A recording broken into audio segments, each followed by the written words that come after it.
This Thursday, September 19th, MLB Betting Picks edition of the MLB Gambling Podcast on the Sports Gambling Podcast Network is brought to you by Underdog Fantasy. Sign up with the promo code MLB SGPN to score up to $1,000 in bonus cash. We're also brought to you by Rhythm. Get your 7-day free trial today by going to sportsgamblingpodcast.com/rhythm. That's sportsgamblingpodcast.com/RITHMM.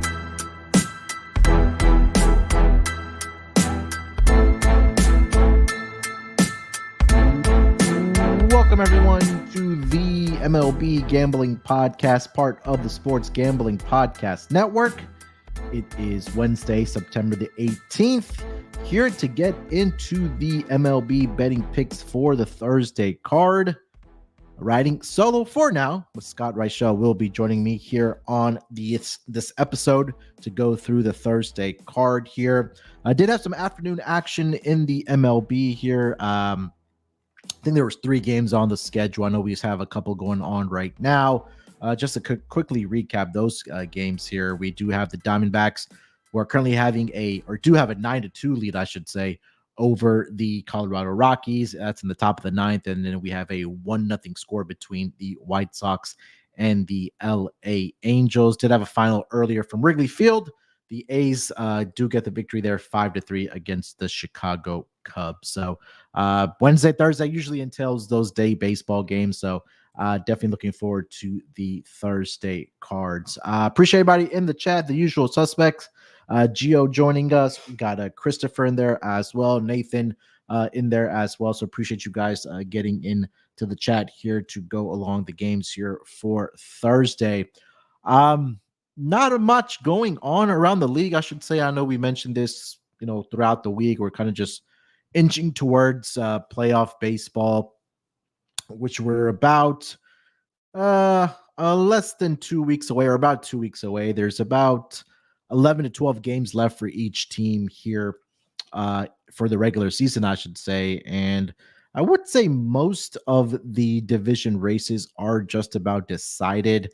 I think the only one we'll probably keep an eye on is going to be the NL West division, where the Padres are trailing the Dodgers by 3.5 games. But the Dodgers are in Miami to start the week here early, but they did drop the first game there against the Marlins. But unfortunately for the Padres, they also dropped one on Tuesday night against the Houston Astros. But outside of that, everybody else has at least a 4-game lead over the second place team. And I think the Yankees are also going to get the division there in the AL East. I mean, the Baltimore Orioles right now are just not playing really good baseball to start this week. And over the course of the past 2 weeks, honestly, they're 3-7 over their last 10 games are the Baltimore Orioles. And while the Yankees are playing some really good baseball right now, they have won 7 out of their last 10 games.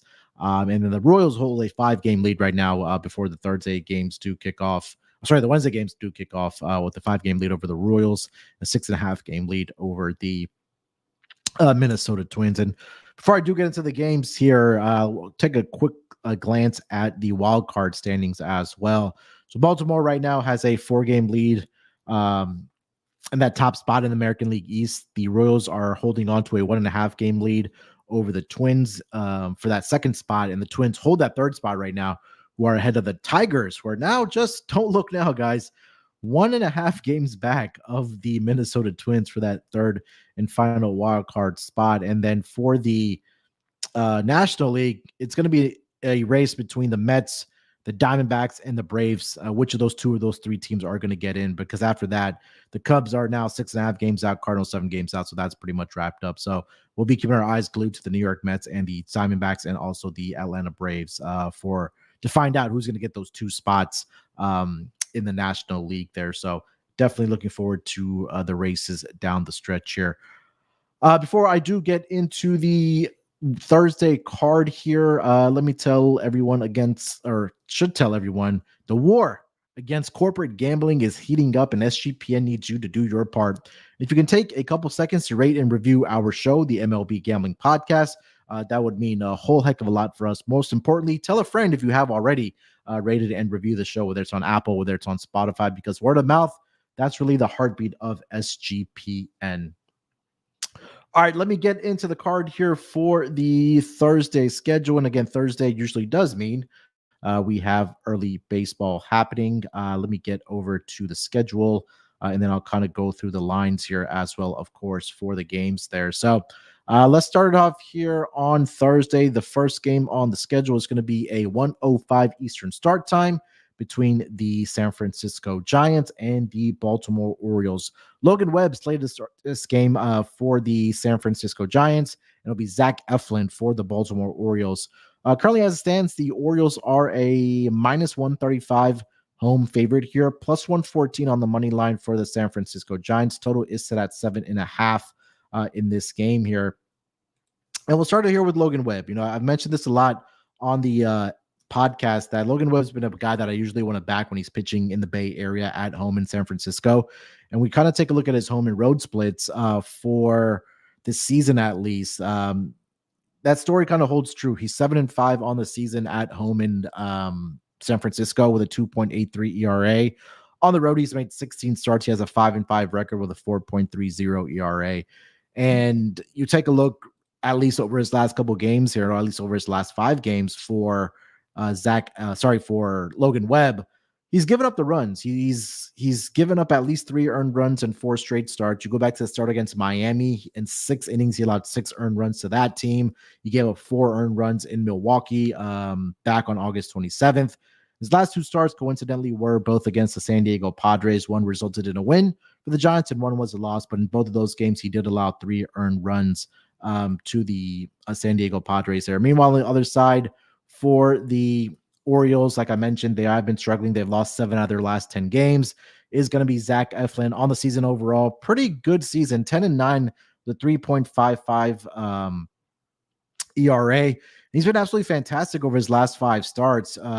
So he's only allowed 2 earned runs or more in 1 start, which was against the Tampa Bay Rays back on last Friday. But other than that, he only gave up 1 earned run to the Tigers, 1 to the Rockies, 1 to the Red Sox, 1 again to the Rays. So maybe hasn't been against the greatest competition, but again, you always, pitch who's in front of you when we're talking about the Baltimore Orioles and Zach Eflin here. So I think this might be a good spot here for the Orioles, despite their struggles, just really backing Zach Eflin here. I'll look at him at the money line here, minus 135 against the San Francisco Giants. Joining me here is the man himself, Scott Studio Reichel. Scott, what's up, man? Yeah, sorry I was late. I was busy doing a hockey show, so I had to hockey. Yeah, I know. I had to do a team preview show for the Islanders, so I was keeping busy. Sorry about that. Point is, though, for this one, I'm going to disagree. I am going to go with the Orioles to potentially lose this game at this price. I know Eflin's been fine. I can't trust this team at minus 135. I know the Islanders – sorry, not the Islanders. I know that the Yankees have been doing pretty well to open up a decent lead in the division. Baltimore's just been extremely disappointing. The DFA'd Kimbrel after he got shelled again yesterday. What else is new? The Rogers experiment failed. It took long enough. Yeah, I know. He was horrible yesterday. But point is, Baltimore just has so many injuries. They're using Mayo and Holiday and some other young guys that have really been horrible so far this season. I don't trust this team offensively enough. We saw them get shut down by, I forgot who shut them down over the weekend. Detroit.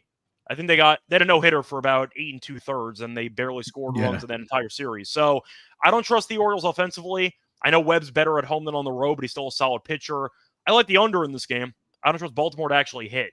But I'll go with the under. I'll link to San Francisco. Mostly based on price. I really just don't want to lay 135 with this team right now when they're not even guaranteed to score 3 runs in a given game. They can't hit. The bullpen's been rough. 135, I'll pass. I'll take Logan Webb.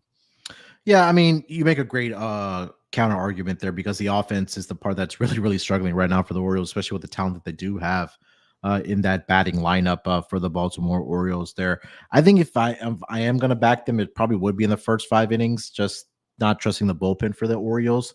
And again, like you mentioned, we saw 2 pitchers that got designated for assignment as of Wednesday morning, which was number 1, Bobby Miller, was an absolute cash cow towards the over. Then, like you mentioned, it finally took the Baltimore Orioles to realize that Craig Kimbrel has really blown many, many games for them, for the Baltimore Orioles.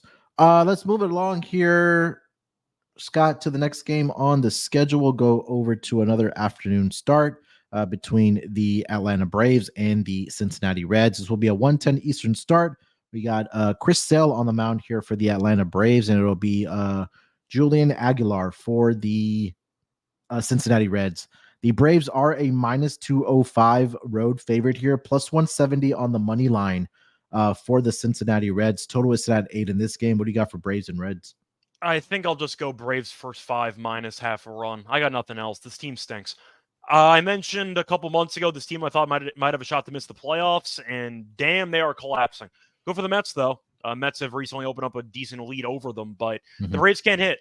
It's just as simple as that. And the game that we saw in the opener of the series is kind of a perfect summary of what we've seen from this team from the last couple months. They had a good chance to get a game. They blew it, and they lost. And I feel like the Braves just invent ways to lose games, either from the bullpen, underperforming, from the offense not doing anything with all the injuries. I understand that this team, once again, is probably in line to miss the playoffs. I think we are probably looking at the Braves continuing to struggle, but I'll take the first 5. Sale's one of the only commodities I actually trust on this team at this point. So give me Sale minus a half in the first 5. Aguilar's been fine. Not very good at home. A 10-plus ERA at home. So Sale, we know, is just consistently going 6 or 7 innings, 1 or 2 runs. Good enough for me. Give me the Braves first 5 minus half a run. Going to be juicy. Maybe even 1.5 runs. But I'll back this team for 5 innings and not 9. No chance I back this bullpen. So give me the Braves to get off to a decent start. And if they collapse, then that's not my problem. Yeah, I mean, you mentioned Chris Sale's just been absolutely fantastic, having a Cy Young worthy year, of course. Over his last 5 starts, he's only allowed 4 earned runs. He's gone at least 6 innings over his last 5 starts as well for the Atlanta Braves. It's something that I mentioned with Mal on the Monday pod that we did, is that you just don't know what you're going to get from this Braves team offensively. There's nights where they can go out there and look like the Braves of last year, and there's times where they just can't muster up any hits, let alone runs. And when the bullpen comes in, and you're finally scoring runs just to come in for them to blow it up, I mean, that can just kill the morale of a team. But like the one guy, like you mentioned, you're 100% correct that you can trust on this team is Chris Sale, just because of how well of a year that he is having for this team. So yeah, first 5 run line, I think, would be the look here. It's probably going to be juice, but of course, because it is Chris Sale, but I think that's definitely the look in this game here for the Braves and the Reds. We'll move it along here to the next game on the schedule. We got the Minnesota Twins. They are in Cleveland to take on the Guardians. Looking at the matchup for this game, it's going to be Simon Woods Richardson for the Twins and Joey Cantello for the Cleveland Guardians. Looking at the lines for this game, the Guardians are a slight home favorite here of -115, -105 for the Minnesota Twins. Total is at 8.5 in this game here. Scott, what do you got for Twins Guardians? Yeah, so Cantillo's had a pretty interesting season because he was really bad to start. Then he faced the White Sox, and that turned the season around because the last 2 starts he's been great. 12 innings, 1 run allowed, struck out 16 guys. Great at home as well, 2.53 ERA. Minnesota's been falling off a cliff, so we'll see what happens there. Point is, I'm not a big fan of how Woods Richardson's been pitching, and I think that based on that, I'm going to have to fade him. He's been a mess, especially the last 4 starts. He's gone less than 5 innings in 4 straight. Last 4 outings, he has given up a total of 12 runs. I want nothing to do with him right now, and I think Cantillo is actually not bad, so I'll go with the Guardians. Yeah, Wood Richardson, there was a stretch where he was actually a pretty good starting pitcher for this Twins team, but again, it seems like he's just kind of regressed back down to earth. Not really going a lot of length either for this Twins rotation. 3 innings in his last start against the Reds, gave up 3 earned runs. 4 1/3 against the Royals, gave up 2 earned runs, 3 against the Rays, and 3 2/3. So he's going to give it up. And walks are also a huge concern for him because he's in that short amount of span that he's been out there.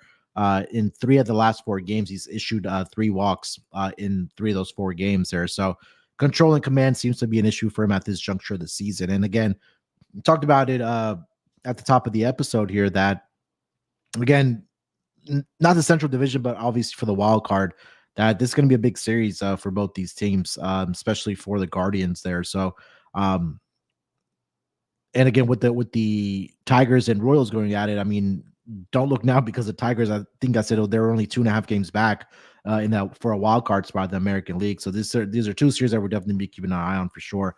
One and a I half, like the by the way. They're one one and and a half. Yeah, I'm sorry, it's 1.5 now. Yeah.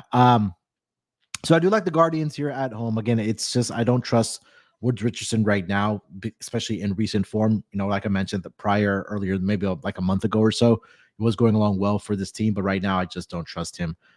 So maybe if you want to look at it, first 5 Guardians run line, I think that you could get a nice price on that for sure. But I do like the Guardians at home here against the Minnesota Twins.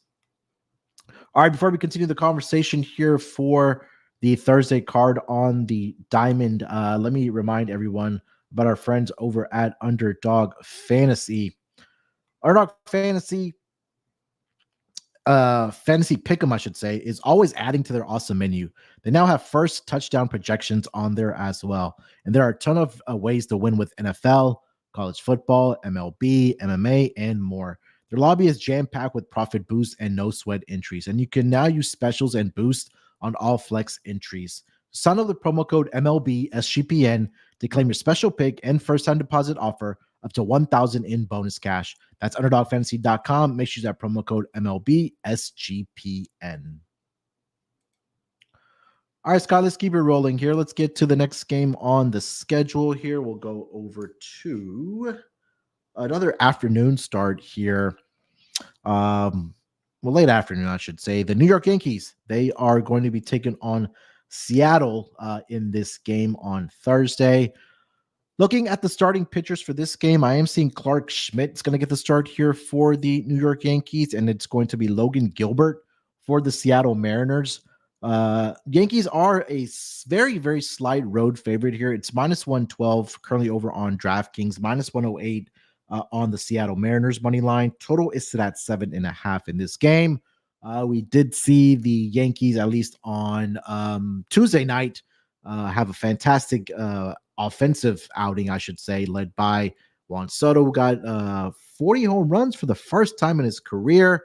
But looks like this team is playing good baseball right now. Your team here, Scott, Yankees and Mariners.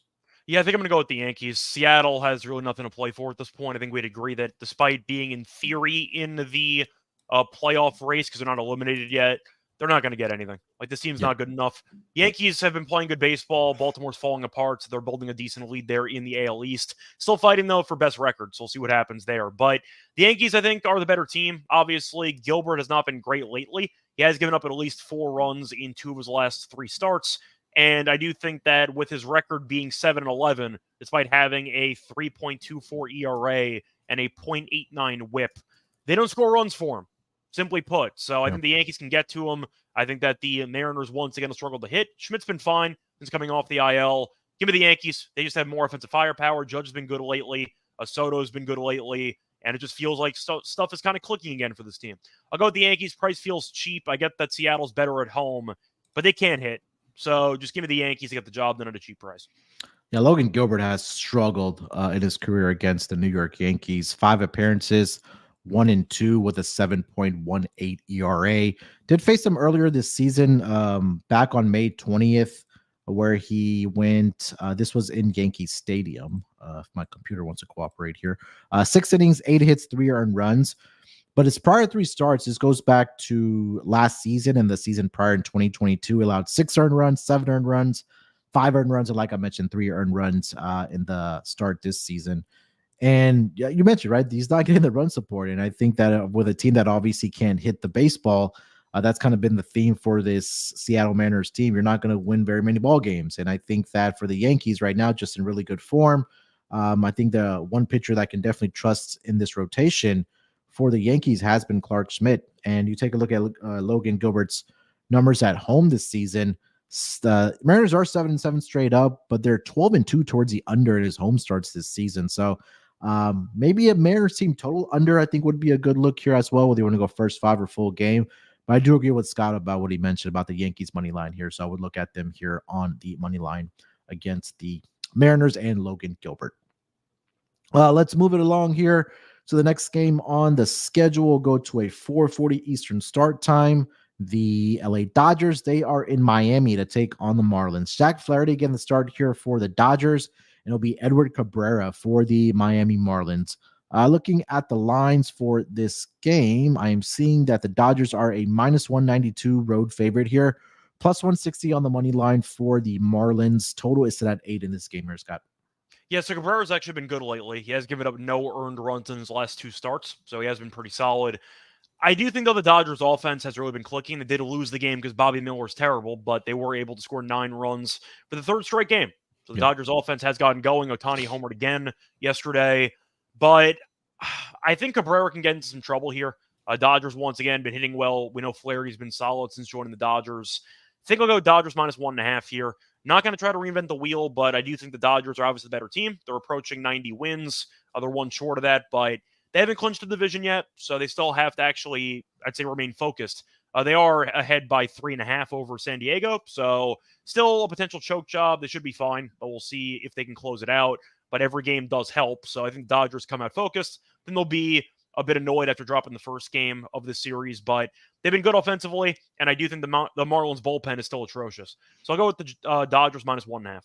Yeah, typically at this juncture of the season, we're not used to seeing the Dodgers still trying to clinch the division because they've usually ran away with it, especially after the All-Star break.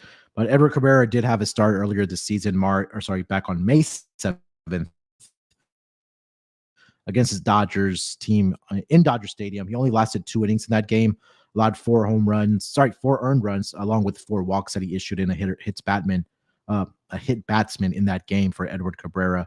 But like you mentioned, he's been in really good form here. He's only allowed 1 earned run over his last 3 starts. It was against the Giants, the Phillies, and the Washington Nationals. But, being at home here, just really going up against the Dodgers team, like you mentioned, where the offense is, firing on all cylinders right now. I saw the home run that Ohtani hit on Tuesday night. It was just absolute moonshot that he hit. But I think this might be the game where you just look at Dodgers team total over, first 5 innings, team total over, run lines. I think this is a good spot here. I feel like this might be the game where we see some negative regression coming for Edward Cabrera against this lineup. I do have a trivia question for you. Do you know which team's allowing the most runs per home game? It feels like it is the Marlins because they are the most profitable team towards the over at home this season. It is the Marlins. They're allowing more runs at home than the Rockies in Coors Field. Yeah. Which is kind of crazy when you think about it, but just saying. It's a pitcher-friendly ballpark that can't pitch. It's wild because I was mentioning this to Mal on Monday that we talked about just how profitable the over has been in Marlins Homes game. And like you mentioned, because it's more of a pitcher's ballpark, that just kind of tells you how bad the pitching has been for this Marlins team. And then case in point, I know it was Bobby Miller as well going up against I forgot who pitched on Tuesday night for them, but we saw what combined. McCauliffe is not any good. Yeah, 20 runs that they combined for in that game. So that just kind of tells you where the Marlins are at right now. All right, let's get over to the next game on the schedule. Go over to a 6:50 Eastern start time. The Boston Red Sox, they are in St. Petersburg to take on the Tampa Bay Rays. I see TBD right now for the Boston Red Sox. Let me see if I can find someone who possibly will be starting. Tanner Houck is going on Tuesday night. Wednesday night for the Red Sox. So I still see TBD for them. It will be Zach Littell for the Tampa Bay Rays here. They do have lines out for this game. The Rays are a minus 112 home favorite, minus 108 on the money line for this Boston Red Sox team. Total is set at 8 in this game here. Scott, what do you got for Red Sox Rays? I'll just go with Tampa. I can't back Boston. Somehow they're below 500. Remember when they were actually pretty good for a decent portion of the season? They have been atrocious for the last 2 months. I can't back this team. They're horrible. They don't do anything right at this point. And Tampa is not a good team, but they have been fine recently. But Boston won 1 game against the Yankees because Garrett Cole intentionally walked Devers. That's it. That's basically the only bright spot they've had in the last week. They've been a mess. I want nothing to do with them. Give me Tampa. Yeah, I think it's going to be Brian Bellows starting here for this Red Sox team. But like you mentioned, I mean, this was a team that's been really good on the road, more so than at Fenway Park for this Red Sox team. But again, this is another team doesn't really have anything to play for. I mean, there was a conversation that they maybe could have gotten to a wild card spot if they were playing better baseball. Obviously, hindsight now, but Yeah, I think it's just the race here for me. Is it really that bullpen that just gives me a lot of issues with this Red Sox team? Case in point on Tuesday night, where it was a competitive game, but once that bullpen came in, they gave up a whole bunch of runs to the Tampa Bay Rays, and they were able to win that game very comfortably at that point. Let's move it along here to a 7:15 Eastern start time. The Arizona Diamondbacks, they are in Milwaukee to take on the Brewers. I should say the NL Central champions, the Milwaukee Brewers, because they did clinch the division on Wednesday. Brendan Pfaadt getting the start here for the D-backs, and it'll be Tobias Myers for the Milwaukee Brewers. Brewers are a -112 home favorite, -108 on the money line for the Arizona Diamondbacks. Total is at 8 in this game here, Scott. And this is going to be a game where we see guys hungover because they're probably celebrating their NL Central Division championship. Yeah, you knew where I was going with this one. Give me Arizona in this one. I'd mentioned this a couple times last year. I actually didn't track how it did, but if you fade teams off of celebratory wins, and in this case, of course, clinching the division, I do expect Milwaukee to come out flat in this game, whether it involves being inebriated or just being, I'd say, potentially disinterested because they already clinched the division. It's a natural letdown spot. Arizona did lose a series to Colorado, did end up waking up offensively, scored 9 runs in the game on Wednesday as they won. But Arizona is still fighting for a playoff spot. The wild card race is very tight. Milwaukee, you could argue, still fighting for seeding, but with them winning the division already, I think it's a natural letdown spot. I do think that with Milwaukee, once again, just being a surprise division winner, we kind of thought they'd take a step back this season, and a lot of people were skeptical of their ability to, I'd say, keep pace with this division. People were hyping up the Cubs. I was one of them. Some people like the Cardinals. That would never be me with Marmol. But the point is, I do think that Milwaukee, they're playing a game tonight as well. Do you break the champagne open after the game because you're playing tonight? Like, how would that work? Because I'm sure most of them want to drink now because they clinched it at like 3 o'clock in the afternoon. They can't. So win or lose against Philly, they're going to party.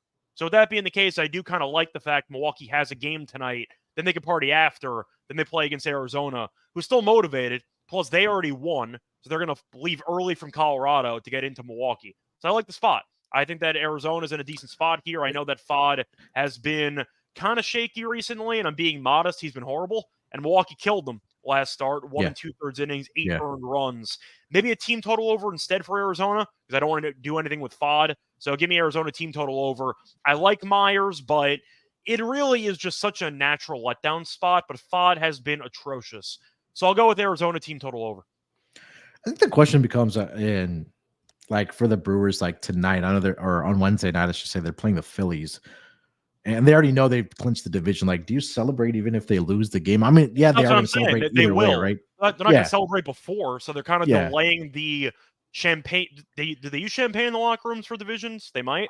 They might. I mean, Milwaukee might. It's a home game. Milwaukee, so Milwaukee might be win or lose having the champagne bottle set up during the game. Yeah.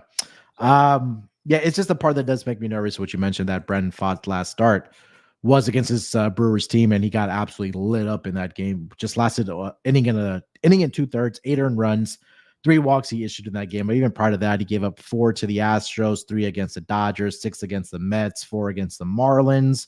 So if you don't want, like Scott mentioned, I think he nailed it, that if you don't want to back Brendan Pfaadt in this game, you maybe want to look at a team total over for the Diamondbacks. But even Tobias Myers he's been pretty good for this rotation of the Milwaukee Brewers. And he gave up 4 earned runs in his last start to the Diamondbacks. So maybe a first 5 team total over if you want to look at our full game team total. I think that would be I just don't want to put money on Brendan Pfaadt right now, especially with the form that he is in for this. Go ahead. Yeah. I was going to say, do you want to point out the last 2 games that they had were actually earlier this past week or last week, and each of the last 2 games had at least 22 runs.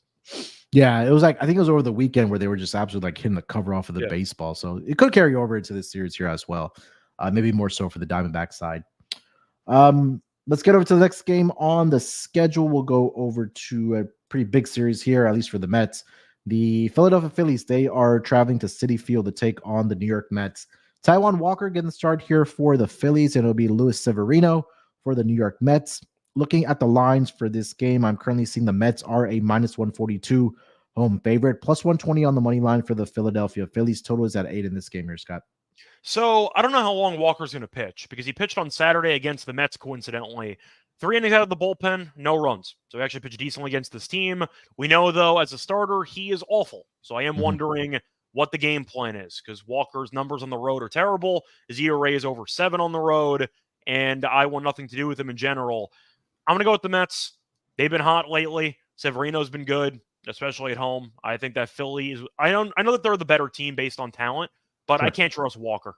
Walker is just atrocious, and I'm shocked he's still arguably in the league at this point.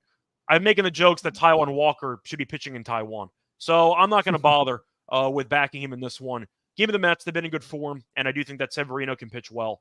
But I think it's a pretty affordable number fading Taijuan, who's been one of the most fadeable pitchers all year. So I'll go with the Mets. Yeah, I think, for Walker, you mentioned it, right? It's the fact that as a starter, he was just absolutely atrocious. And even when they did move him to the bullpen, like, he still gave up runs. It was against the Blue Jays and the Marlins. And I mean, I don't want to say revenge angle here or going up against his former team, but the Mets are just a hotter team right now. It just makes me nervous that I know Lindor is dealing with a back issue. I'm not sure if he's going to be, I don't think he got put on the IL. I think it's a day-to-day thing for him. Because we know he's been the best offensive player by far for this Mets team, but they just find ways to win to the Mets right now. And I think this is a huge series for them going up against the Phillies here. And just looking at the division, we already know the Phillies have pretty much ran away with it. Having, I think it's a 9-game lead, if I'm not mistaken, for the Phillies, but huge series here for the Mets. Again, if they do want to make the postseason, I think they got to, take care of business here against the Philadelphia Phillies, at least winning the series. So I think this is a good spot here. I don't want to put money on Taijuan Walker. That's just really, really comes down to. And Severino, honestly, has actually been serviceable, I guess, maybe even above that for this New York Mets rotation on the season, 10-6 with a 3.77 ERA. His last start was against the Phillies in Philadelphia. He did go 6 innings, 3 earned runs, 5 strikeouts in that game. The Mets did drop the game 6-4 there. But again, it's just really maybe fading Taijuan Walker. If you want to take Mets team total over first 5 or full game, couldn't talk you off of that. But I think the Mets are the side here in this game against the Phillies. All right, before we get over to the next game on the schedule, let me tell everyone about our friends over at BetUS. BetUS, it's the premium spot to go out and do your betting because they are the best in the business, BetUS, and they've been around for more than 30 years. You can bet from anywhere. BetUS is available in a ton of locations, including internationally. And BetUS just launched an all-new live betting experience. Easily deposit using cryptocurrency and get lightning fast payouts. Use our link to sign up and get a 125% deposit bonus on your first 3 deposits. Just go to sportsgamblingpodcast.com/BetUS. That's sportsgamblingpodcast.com/BetUS. But make sure you use that promo code SGPN so they know that we sent you. BetUS, America's favorite sportsbook. And we're also brought to you by Rhythm. SGPN's proud partner, Rhythm, is the #1 AI-powered sports betting platform that helps provide bettors of all levels the ability to build custom predictive betting models in seconds and get predictions for betting on money lines, spreads, totals, and props. Rhythm AI had a great NFL week 2, 22.5% ROI on NFL spread bets and a 44.3% ROI on money line bets. You can build your own model, copy one of the top performing models from the leaderboard, or press build a model for me. And Rhythm gives you predictions for every game and player prop. It also has a myriad of stats, research, and trend analysis to give you even more betting insights. Claim your 7-day free trial today by going to sportsgamblingpodcast.com/rhythm. That's sportsgamblingpodcast.com/RITHMM. All right, Scott, let's get to the last couple of games here on the Thursday schedule. We'll go over to get back to the odd screen here. Let's go to one game left here that maybe not really meaningful baseball here, but a team that's in the looking to wrap up their division as well. The LA Angels, they are in Houston to take on the Astros. UC Kikuchi getting the start here for the Astros. It'll be Jose Suarez for the LA Angels.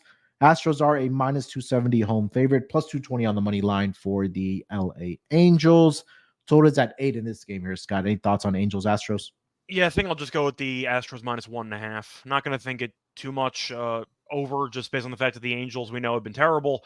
Suarez is listed to pitch, and he has not been good. 6.8 ERA, 1.7 WHIP. Kikuchi's been good since joining the Astros, so I do actually like how he has fared recently. Was skeptical of the move. I know recently he has not been as good. The last 2 starts, 13 innings, 7 runs allowed.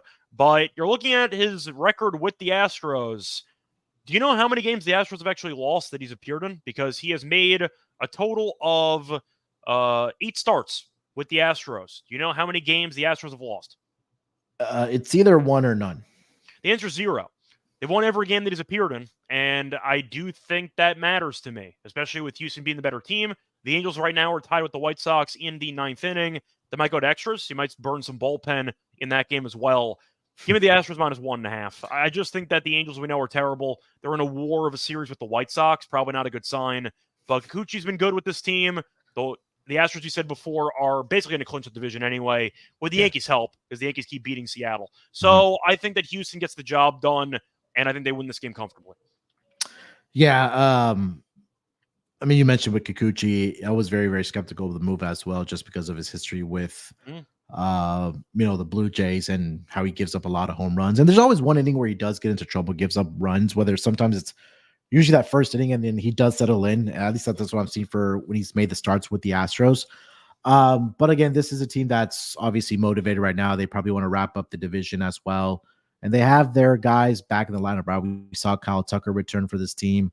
Obviously Bregman in there, Alvarez, Altuve, Jeremy Pena, even the guys in the bottom of that lineup have really stepped up for this Astros team. So I do think it's a good spot here for the Astros. I know they're going to be a tough series on the West Coast, so they're probably going to get home late.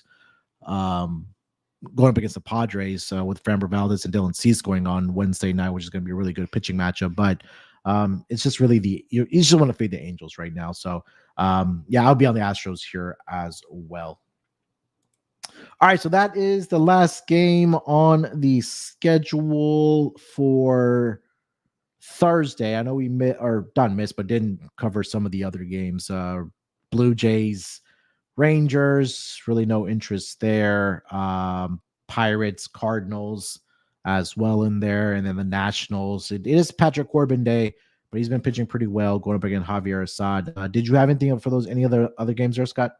Not really. If you want to play your prop, it's actually been pretty good lately. Adolis Garcia under runs scored. He scored no runs in like 23 of the last 25 games.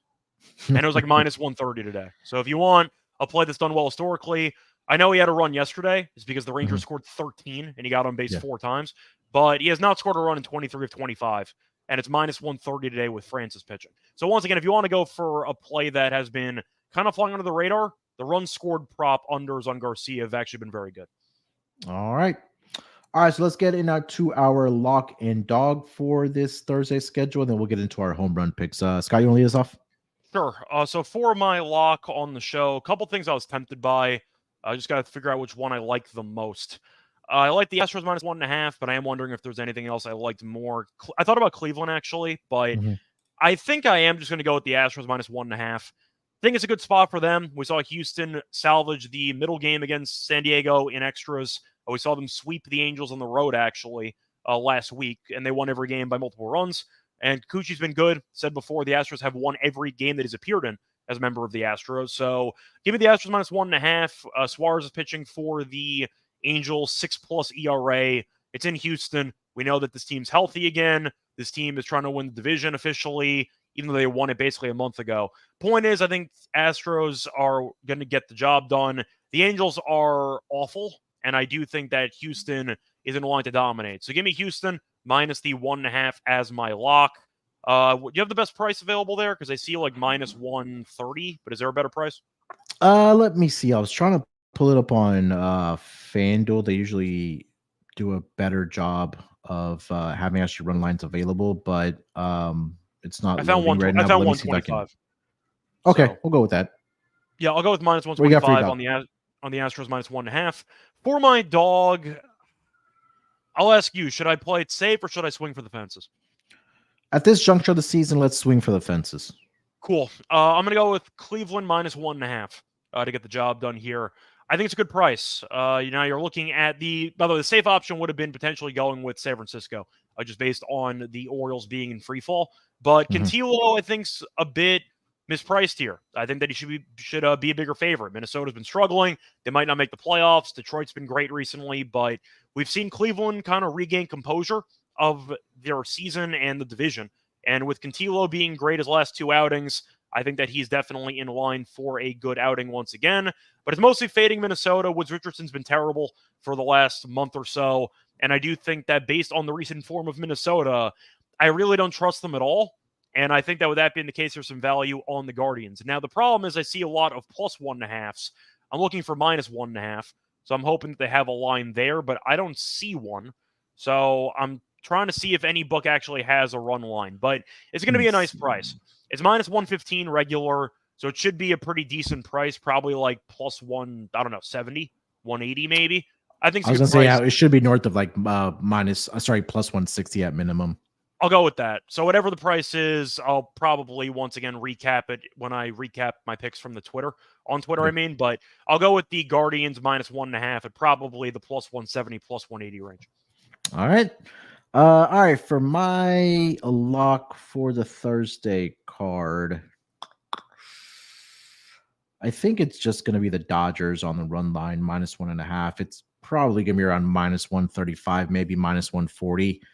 But I think that Flaherty can go along well here. I know it's a square pick, but again, for the Dodgers, they still have meaningful baseball left because they're trying to wrap up the division. And you want to do that against some of the lesser opponents. And I think Edward Cabrera, at least in this game, is due for some type of negative regression. Talked about his numbers earlier against the Dodgers, just has not fared very well. And again, we mentioned that the offense right now is clicking on all cylinders right now. I think Jack Flaherty can go along well here in this game. So minus 1.5. If it's up to minus 140, it's a minus 192 price right now. So I think it would probably be around minus 135, minus 140. But I'm comfortable laying the juice here with the Dodgers. I know I get all 9 at bats as well with the road team here. So I do think they take care of business here against the Miami Marlins. So I'll take the Dodgers run line minus 1.5. For my dog, this is where it gets a little bit tricky. Do I want to get there with the Diamondbacks. So we talked about Brandon Pfaadt's history against the, or at least his last start and his recent form for the Diamondbacks rotation there. So couldn't get there. It may honestly just be the Mets on the run line here. I don't think that's a little bit daring. Number one, just because it is the Phillies, but it's just more of a fade of Taijuan Walker for the Philadelphia Phillies. So that price is at plus 150 right now on their run line. I'll go with that. Severino, we talked about, he's been in really good form here. Phillies not much really to play for here. I know they have an 8-game lead right now over the Atlanta Braves. I think all the motivation right now is with this New York Mets team. They're at home. I know the injury to Lindor is a little bit concerning with the back issue, but it seems like he's more day-to-day than anything. But I have the better picture here. If you don't want to go full game run line, I think you'll probably get a plus price on that first 5 run line as well for this Mets team. So if you want to split a unit between that, maybe half a unit on the first 5 run line and then half a unit on the full game run line, I think this is a good spot here for the New York Mets against the Philadelphia Phillies. So I'll take the Mets on the run line here, minus 1.5, plus 150 against the Philadelphia Phillies. All right, Scott, let's wrap it up with our home run picks, our daily dinger picks for the Thursday card. Who's leaving the yard? I was going to let you go first because I did. You want me to go first? I think it might just be somebody from the Astros game. Honestly, it's just really fading Jose Suarez. I'm not sure. Again, Jordan will probably be at a very chalky price. Bregman has always been in the conversation as well. Let me see. I think Kyle Tucker. See, Kyle Tucker's kind of been in and out of the lineup there as well for this Astros team. I mean, Jordan just makes a lot of sense to me. Let me see if there's anything else that catches my eye here. Maybe somebody from the Dodgers, like Mookie. I think he might be at a minus price as well. I'll just go chalky. I'll go Jordan to hit one out over the yard or over the fence for the Astros. I mean, we know this guy can hit the ball a freaking mile. And I think that with Jose Suarez on the mound here, I think that this is a good opportunity for him to do that here at home for the Astros. So I'll go Jordan to hit one over the yard. All right. So for mine, we're kind of on the same exact thought process, just going by different players, trying to think of who might be able to hit a home run here. I was considering fading Taiwan, who has given up a lot of home runs this season. But I think I might actually go to the Cleveland game because I do think that Woods Richardson has been struggling, and I do think there is somebody to go with in that matchup. Quickly, just want to see the head-to-head numbers against Woods Richardson, who has given up 14 home runs this season, but I said before, he's been kind of a mess lately. To go through the actual numbers for him recently, though, with home runs allowed, just to read those off, he's actually not allowed a home run in 3 straight starts, but he also has not gone much length. He has allowed a home run, though, in 4 straight starts before the last 3. Looking at Cleveland's numbers against him, though, they've had some success, but one guy in particular has been good against them. I'm going to go with Josh Naylor to get the job done. He's 2 for 4 lifetime against Woods Richardson, and his numbers at home are solid. 15 home runs at home. He's also been better against righties this season. 23 of his 29 home runs have been against righties, so I do think that he's in line for a good outing here, and I do think that he has a lot of power, obviously. Give me Naylor to get the job done. So go with Josh Naylor to hit a home run against Woods Richardson. All right, so there are our home run picks for the Thursday card. Hopefully we did dig up some winners here for you guys, and we'll be talking about some winners. Again, check our Twitters. Make sure you can follow there, and make sure to follow Scott there at Reichel Radio. You can follow me there as well at SportsNerd824. We're on the march to 2,500 subscribers before the World Series and the season ends for this year in baseball. So I know we got a challenge from the bosses there. So if you've already subscribed, thank you very much. If you haven't, please do us a favor. Go ahead and subscribe to the YouTube channel here for the MLB Gambling Podcast. And you can also follow us on Twitter at MLB SGPN. You can follow us on Instagram as well at MLB_gambling_podcast if you are on Instagram. We'll be back tomorrow in some form or fashion. Scott, any parting words for our listeners? No, sorry I was late. No, but you can find me on the tennis show. We resumed that because tennis officially came back. WNBA going to have an episode tonight, final day of the regular season. So once again, if you do want some thoughts entering the playoffs, then Terrell and I have you covered. Episode probably like 11 p.m. Eastern tonight. So keep an eye out for that. And of course, on this show. So there you go. I thought tennis just ended. It's starting up again. Tennis US Open ended. They still have a couple tournaments after. So the events right now are in China. They had the Davis Cup for a couple weeks, so they were doing some international stuff, but they're back now. They're in China, so we are doing episodes again. And then is there like a break where the season does over? They just go year round? Yeah, so there is about a month break after the ATP Finals. Usually they have the best players at the end, have like the round robin into the actual best, I don't know how you want to call it, but they have like a final tournament for only the best players. Then after that, you're all for about a month. Okay. Makes sense. All right. Yeah. Make sure you guys tune in with Scott on the Tennis Gambling Podcast and, of course, the WNBA Gambling Podcast last day of the regular season before they do get into the playoffs. And I know we're going to be firing up some NBA Gambling Podcast content. We'll try some division previews probably in some next week. We'll get that all sorted out because the season's a little over a month away. Can you believe it or not for the NBA? So, basketball usually goes year round, at least on the NBA Gambling Podcast with men's and then, of course, the women on the court there as well. All right. Same time, same place tomorrow. So look out for us then. Till then, good luck with your bets. Let's break these books off and always remember to let it ride.